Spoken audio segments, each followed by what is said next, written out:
Well, as the Green Party tries to woo Ontario voters, it's unveiled its costed election platform this week. Today, the party talking about a pitch to boost disability benefits. Mike Schreiner is the Green leader. He is in Guelph, Ontario. Mike Schreiner, welcome to the program. Hey, it's my pleasure to be on, Catherine.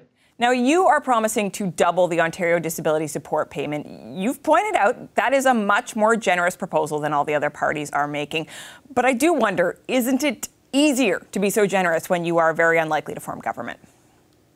Well, I think we cannot have Ontarians living in legislative poverty. It's completely unacceptable that we expect people with disabilities to survive on $1,100 a month when we have the housing affordability crisis we're facing and rising cost of living. You know, during the pandemic, the federal government said a couple thousand is what a person needs. Let's double ODSP rates and bring people with disabilities out of poverty. It's the right thing to do. But you are unlikely to form government, so I ask you, what would you do to try to make this a reality? Does this involve using it as a bargaining chip, working with other parties? How could this become a reality?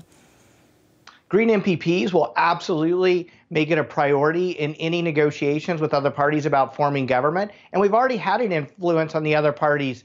Even Doug Ford, who's frozen social assistance rates, said he would raise them 5%. And I think it's because of the pressure Ontario Greens are putting on the other parties. And that's exactly why we need more Green MPPs at Queen's Park.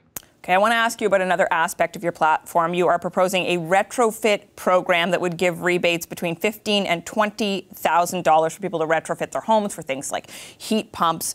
You're planning to pay for it in part by directing some of the nearly $7 billion Ontario spends, redirecting, I should say, to some of the nearly $7 billion that Ontario spends on subsidies for electricity prices. So first of all, before we dig into the home retrofit part of it, are electricity prices going to go up as a consequence of this if you were to be in power? Only for high-income households. I mean, it absolutely makes no sense. We're spending $6.9 billion to disproportionately benefit wealthy, high-income households. High-income, where's the bar for that? Oh, the Financial Accountability Officer, I asked the FAO office to do a study of this, and they showed in their reporting that a disproportionate amount of these subsidies go to high-income households. It makes sense. They have larger households, more electronic devices, use more electricity. With a flat rate discount, they get a disproportionate benefit. Meanwhile, so many Ontarians are struggling to even find an affordable place to live and to pay their utility bills. Our plan is targeted to supporting low and middle income families to retrofit their homes to save money by saving energy, and will create 52,000 good green jobs. Okay, let's talk about another aspect of the plan. So you're saying, yes, electricity prices go up, but only for some, and you're arguing it's those who can afford it. You do want to retrofit, you say, 100% of all existing Ontario homes and workplaces by 2040. How is that going to work? Are you essentially going to force people to retrofit their homes with heat pumps, better insulation? Like, what would that look like? Well, we're providing low-interest loans and grants to be able to enable people to afford to do this. And who wouldn't want to do it if you're going to save money on your utility bills? The bottom line is if Ontario is going to crush climate pollution and be net zero by 2045 and meet our climate obligations, we have to drive fossil fuels out of home heating and transportation for that matter. And we can do both in a way that helps people save money and creates good green jobs. I want to push you a little bit on that, Mike Schreiner, because I would like lower home electricity bills, absolutely. But I can imagine that there are a lot of people in a position who don't necessarily want to undergo a home renovation for any number of reasons. So what if not 100% of Ontarians are on board with this? What does that look like? How do you, are you going to force someone to renovate their home? No, we're not going to force anybody to renovate their home. But, you know, we've looked at studies that show the average renovation to have a highly energy efficient home and to get fossil gas out of your home is around $30,000. So if you were offering rebates of $15,000 to $20,000, that covers almost the entire cost, especially for low and middle income households. Well, that's about half the cost in some cases. Well, it's not always 30. It's up to 30. No, but the bottom line is who would not want a grant to be able to help them save money? So our goal is to retrofit 100% of homes in the province of Ontario, because we know that that's what we're going to need to do in order to meet our climate obligations. We can do it in a way that saves people money and create good green jobs for people. It's a win-win-win for everyone. So now, okay, I get the sense that you're not going to answer my question about folks who don't want to do it. But now we've left it at a place where there may be folks who don't want to do it. And by the way, it's going to potentially cost you $15,000 and you have to do it. So I am still a bit confused about that policy. We can move on, so though. Catherine, sure, we would not force anyone to do it. So obviously people would make that choice. But by providing people with the incentives, we think it's a no-brainer for most folks. Okay. I want to talk about your party writ large and what success looks like for you in this campaign. How many seats does the Green Party have to win for you to consider this a successful campaign?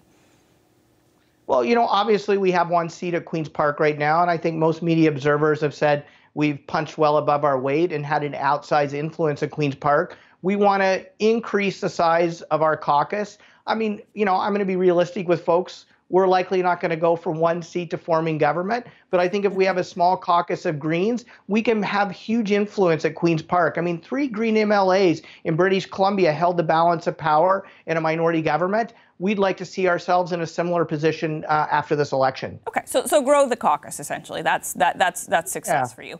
I do want to ask you, and I don't want to lean into the question of polls here, because I know no politician loves that, particularly during an election campaign. But if Ontarians do re-elect the Progressive Conservatives, what do you think that says about the commitment of people in this province to environmental issues?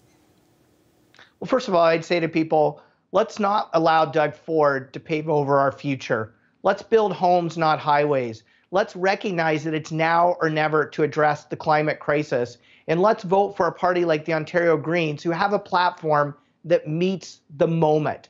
We can crush climate pollution, make Ontario a global leader in the emerging markets and the new climate economy, and help people save money at the same time. Doug Ford's going to take us backwards. Let's move forwards. And yet it seems like people in Ontario are poised to choose him. So you're saying people in Ontario are inclined to move backwards when it comes to the environment?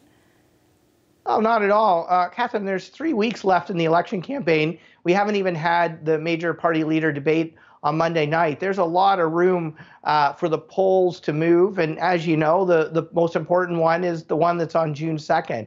So there's a lot of days left in this campaign, and I'm excited about the opportunity Monday night to present the Ontario Greens Party's vision for the Ontario we can build, and the fact that we have a platform that provides new solutions to old problems to build that Ontario.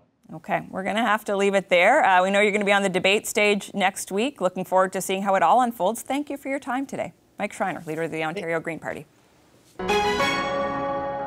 Hi, I'm Vashi Capellos, host of Power in Politics. See more of our show by subscribing to the CBC News channel or click the link for another video.